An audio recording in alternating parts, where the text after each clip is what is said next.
Hello and welcome to my talk on essential pillars of cybersecurity for AI.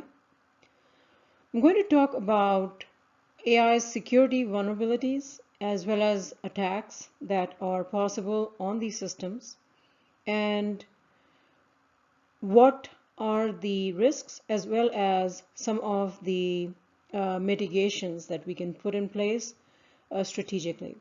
So my name is Pamela Gupta, and let me talk to you a little bit about who I am in more couple of slides.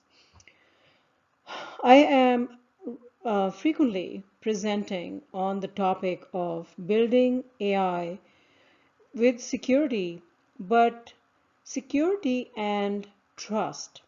And I'm going to talk about why those are not the same. Okay.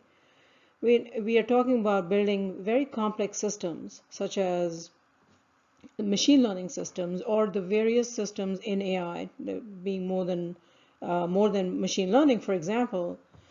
But at the very beginning, if we don't take a strategic approach to building these out, it's going to be very problematic and maybe even impossible to go back and fix these issues. Now, if anybody is familiar with SDLC for a software development, you know that security and privacy are really important to be baked in at the beginning. But the reason I'm calling this talk the essential pillars of cybersecurity for AI means we need to go beyond security and take a holistic approach to building these systems. And I'll give you some more insight into that. So very quickly, I'll give you an idea of why you should believe what I have to say.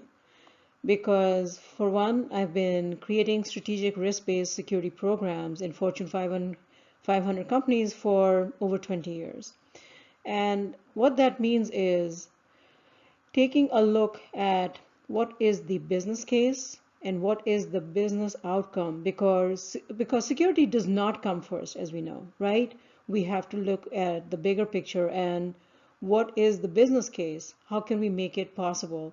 So a holistic approach which takes technology into account, takes the business context into account, takes the risks into account, is where I am positioning this particular talk and my views.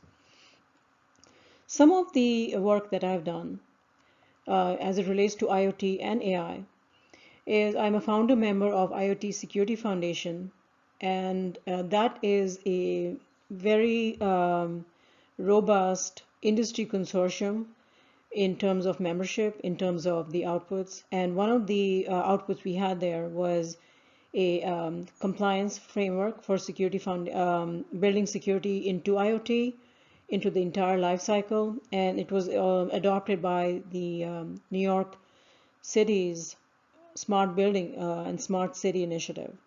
So actionable guidance, how to make it relevant to a business, to a use case, and have the best practices, right? That is in essence, the goal. I'm also a founder of the WISES Trusted AI Affiliate. Again, I mentioned security as being one of the pillars, but when we're talking about trust in AI, it is one of the pillars and not the only pillar, or nor is privacy enough to build trust in AI. And we'll go into this in this conversation. Also, contributor to a global CISO program at CIS. I'm a co-chair at NIST GCTC Cybersecurity and Privacy Advisory Group for Smart Cities. And I've led a NIST GCTC COVID-19 task force. So trying to rise to the occasion, as most of these risks are coming from emerging technology, emerging risks from socioeconomic changes or geopolitical changes or geopolitical risks. So nothing in security is a static when it comes to risk. So how do you adapt to that and how do you factor that in is really important. And last but not least, I have created a transparency, integrity, privacy, and a security AI tips framework is what I call it for actionable AI governance. And happy to talk to you about that, but I will not go too much into that right now. So what is the current threat landscape and why is that important in a security vulnerability talk, right? Because if we are talking about what some of the factors I mentioned, such as geopolitical, such as the pandemic, such as which by the way, COVID-19 introduced us into a threat landscape which we were not prepared for, such as the biggest global remote workforce and work from home or work remotely climate that we've ever seen, and frankly we're not prepared for it. So looking at the security vulnerabilities and the emerging risks is always going to be a dynamic conversation. I'm also going to talk about the state of AI security. What are the AI impacts today in everyday life and some of the algorithmic failures we're seeing, some of the data failures we are already seeing? Build cycle of AI and governance. That's the AI tips model also referred to. Innovation and why is innovation going to be actually enhanced and not hindered by AI governance? What is the AI governance advantage? And I would like to also conclude with what do we need for the right outcomes? And as you can tell, I've already given the punchline away. What is the right outcome is a trusted AI system. Trusted AI system meaning trustworthy AI that either we are building with trust or we are using because we trust it and also in the right responsible fashion. Okay, so there is a big relation between trusted AI and responsible AI. Let's take a look at a definition by the National Commission on AI in the US. This is a public-private partnership, and I'm very familiar with that territory. As I mentioned, I'm NISCO chair for GCTC and also working with the private industry. And I am a president of OutSecure, which is a security consulting company for emerging risks. So very much integrated into both sides of public and private partnerships. National Security Commission on AI talks about AI and trustworthiness as among the characteristics that relate to trustworthy AI technologies are 1. Accuracy, resiliency, security, explainability, safety, and accountability. That's quite an ask and quite a large and frankly very ambitious goal. It is even more ambitious because we don't currently have a lot of standards that can be leveraged for any of those or for all of them together. Okay, so that creates a challenge, and that's why it's really important to take a look at a holistic approach to uh, AI in building it and deploying it. Okay, why is that? So you may have seen this slide. I have shared it on LinkedIn, and in my newsletter on Avisa's Trusted AI Affiliate, that's one of the things that I've talked about is the algorithmic damage that we are seeing out today, which is hitting pretty much very much below the belt. Now, on any given day, I'm sure there are other examples, and I don't want to pick one over the other, but the reason these four are represented here are because they are very much related to things that are extremely important for us in a society, right, in a free society, as well as really critical in terms of, because these are problems that are hitting below the belt. For example, hiring. If a hiring tool is being used, and this Amazon is not the only one, and in fact they didn't even roll this tool out because they realized there was a issue with that it was favoring men over women in their hiring practice. They scrapped the project at a quite a large expense. But there are at least 30 companies out there right now which have tools, uh, so 30 vendors at least that have tools that will automate or use AI for hiring. And I won't go into details because this is not a shaming kind of a talk, but there are a lot of companies out there which are not only producing um, um, automated tools, AI-based tools for hiring, but also companies who are using it because they are getting so many resumes, or they don't have too many HR people, skilled resources to be reviewing resumes, so they are relying on automated technology such as artificial intelligence. And if these tools are representing a particular faction, whether it is based on gender or color or any other minorities or majorities, then quickly it unravels as a societal problem. Okay. Um, Facebook also, I'm talking about that in terms of we are all out on using and leveraging these tools for our presence, whether it's professional, whether it's business, whether it's personal. And if the problem with the Facebook delivery, ad delivery mechanism was that it was favoring um, giving different genders different ads, okay, and thereby choosing which ones were what was considered more appropriate for a gender, as opposed to being more inclusive, right? And that can have a problem in what kind of job ads you're seeing, even, for example, and applying for the jobs that may not be based on skill but really on gender, for example, or at least seeing those ads. Okay. Um, the one over here, sorry, let me go back, uh, is, well, the talk over there was, the example over there was on the Apple card. I'm not going to go into detail on that.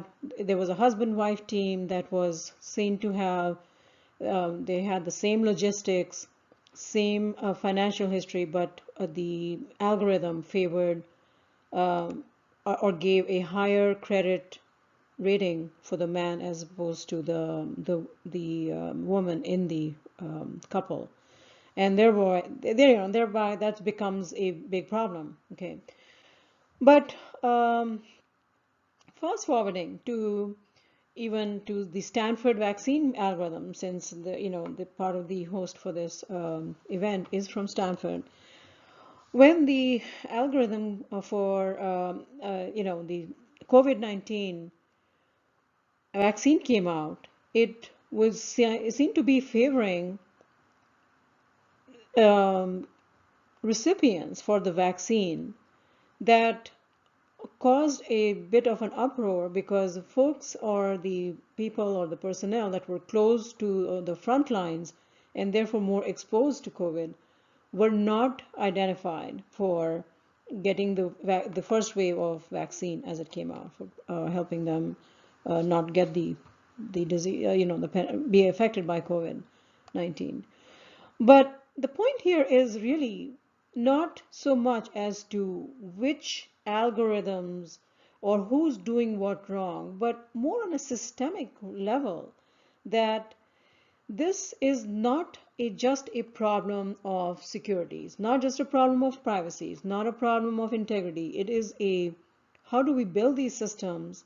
And in this case, the algorithms, the more parameters there are, the more it has to be really well attuned to the demographic, to the use case, to the context, in other words, for it to be useful and applicable.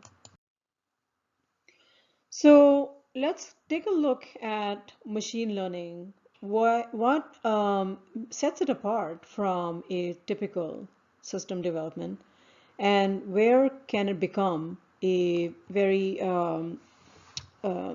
important to integrate the right holistic overview and the essential pillars of cybersecurity, as I call them. Okay. One thing that I'll mention really in quickly, because I'm looking at the time and I only have about 5 minutes left, is that machine learning systems vary from a typical system development because the risks are more, because you're looking at, you need more data for right off the bat. The first difference that I would say is in typical system development, you can have a prod environment which is different from the development environment. And because machine learning systems, and that's the only part I'm focusing on for AI right now, but there, as we know, there is multiple other disciplines in AI. But just zeroing in on that, these systems are learning based on data, right? So they need the more data you feed it, the better it is. And the data scientists, I would call, are the developers in this scenario, as what I would work with in the traditional system development. But they need all the data they can feed to the system, because the systems are learning by the data, from the data, correct? So there's a big difference right there. There is no differentiation that you can really make between these learning systems as opposed to test systems, okay, where you can have test AI data, but it is going to be a lot. And then you need more data, and therefore, and if you're feeding it, making it business context driven, you want to give it more of the production data or live data. And there are multiple ways of going around that, such as synthetic data, for example. But traditional mechanisms for obfuscation, for example, of data will not work for taking out just privacy elements, okay, which PII, for example, you just just obfuscating that is not going to be good enough. So if you are going to be looking at the environment, and if you have a regulated environment or environment which has sensitive data, then there are different techniques you will require for a AI development background or a development system. So fast forward to now, where are we? Are we prepared for this challenge in current state of security in AI? Okay. And that I just gave you one example of ML systems and how SDLC can, or ML ops, and how to operationalize governance can become an issue. But there is more to the whole security issue here than just the data access. Okay. So for one, what is the current state of security? Okay. One thing is that we are not looking at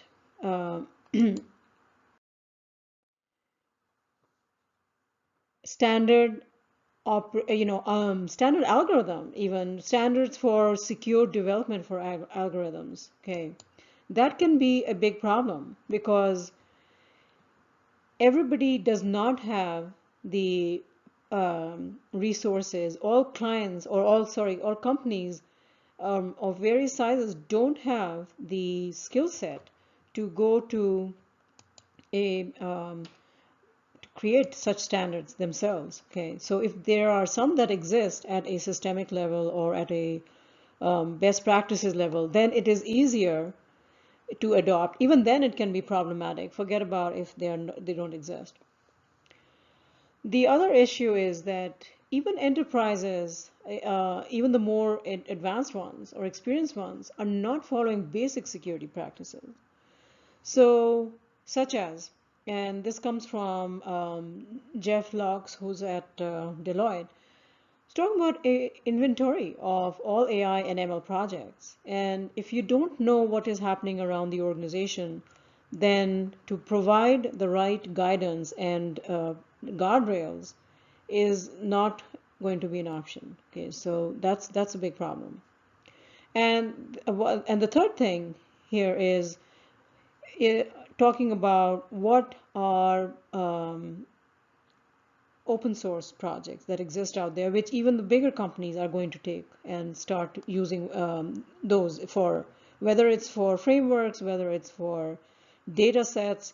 Some of the large companies have been in the news for using really, really large data sets that exist out in as open source models of data, and that can lead to a big problem on its. So, if this was a live presentation, I would take a pause and ask you for questions, but I'm going to continue and talk about area called AIGANs, which is the risk that AI systems can bring to security. Okay.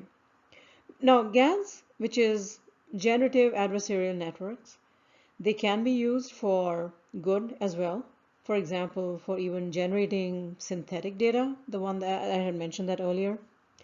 But it can lead, if it's not identified that there is a generative adversarial network being used for whatever the use case may be, and in the wrong hands, it can become a big problem. And this is if you want to get more details on it, you can take a look at this link here, written an article on my website. It's called Weaponization of Deepfake, and it is talking about why is this problematic? Because we tend to trust what we see, and we tend to trust what we hear. And if AI GANs can be used to generate, and they are being used, and we can talk about some examples. If reach out to me if you are interested, or even subscribe to a newsletter. You'll see that there are very large use cases of where it can be used, if in the wrong hands, for the wrong reasons. Okay. Also, there is a research group at Michigan State University who created a GAN that could be used to actually fake the identity in a facial recognition system, so that and that can be used either way. It can be used for good and it can be used for bad. But I will tell you that there are business cases that are being used by large companies, for example, and I won't go into it because I don't want to give anybody ideas on what to do, how you can use this for wrong. But just think about, it's not just videos that you can have deep fakes create, videos of a famous person or a leader in a country. And I give examples of that in my blog, that in Myanmar it was actually led to some really bad outcomes, such as genocide. So two things to think about here. Deepfake technology can be used to generate fake videos, and you can see, and they are getting more and more sophisticated, so you really cannot tell the original or a deepfake video, because we don't have the sophisticated technology to detect, is this a real person or is this a deepfake made with the GAN, the GAN technology. So that's one area of consternation and high risk. But the other is, it's not just videos, it's also voice. So if you can use voice and take somebody's voice, for example, especially in those scenarios such as where there's no background noise, such as this one, that's why you saw my face go like this. Oh my God, I don't have any background noise.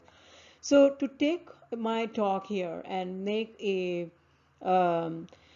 fake audio of what Pamela is saying and how she speaks and signatures, you could take that and create a fake video. And maybe I'll do that and show you how I've done that in my spare time of using tools such as Audacity and created wave sets and use that to uh, train a model to generate speech which sounds like the person but is not the person.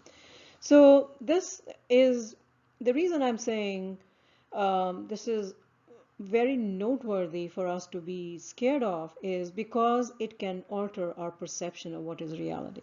Okay. So I'm not going to have time to finish my presentation as such, but we can always catch up. But I will talk about why we need a holistic approach, such as the one that EU's legal framework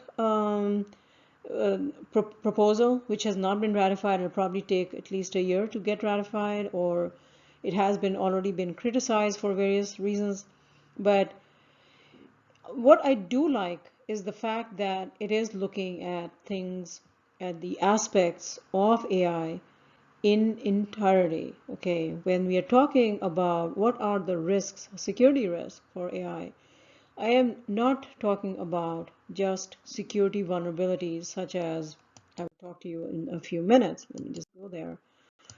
Uh, Such as this taxonomy of attacks and defenses and consequences of adversarial machine learning. I've gone through a few things, gone through what are the security risks, what are a, a more holistic approach to creating trust, and then coming back to what are just adversarial risks for even for machine learning. As you can tell, this is not a small area of focus or a small area of domain of threats. These are quite a large undertaking. Okay, so I'll just end with this. Okay, one thing is what do we need to do? The other is what is being done. And the third, though, is that we are actually in the midst of rolling out a lot of these systems, and we don't have the time frame to go back and retrofit things in. Okay, so if you take away one thing from here, which is what are the essential pillars of cybersecurity for AI, I would say they are confidentiality, okay, integrity, availability. Those are the three pillars of security. But in addition to that, I would add that privacy really belongs as a pillar of cybersecurity, as a supporting pillar of cybersecurity for building AI systems, because we need to have a approach that based on all four of them. And when I'm talking about cybersecurity, you can take a look at what I have here and also reach out to me. Happy to talk to you about the adversarial models for creating, whether it's coming after looking at protecting your data or your algorithm, but it's not going to be one or the other. Okay, and that's one thing. So the takeaways, if you want to have something tangible, and the three takeaways, let's say, for this talk I want to talk about are: yes, there are essential pillars of cybersecurity for AI, and that, however, is not just going to be security. Okay, so we need cybersecurity for a larger outcome, which is trusted AI, and it is an essential pillar, I would say, of trust in AI. Okay. Um, with that, I'm going to end, and I am hoping that you have gotten a little bit of a taste for what will go into creating trust into AI, and why is this such a large problem.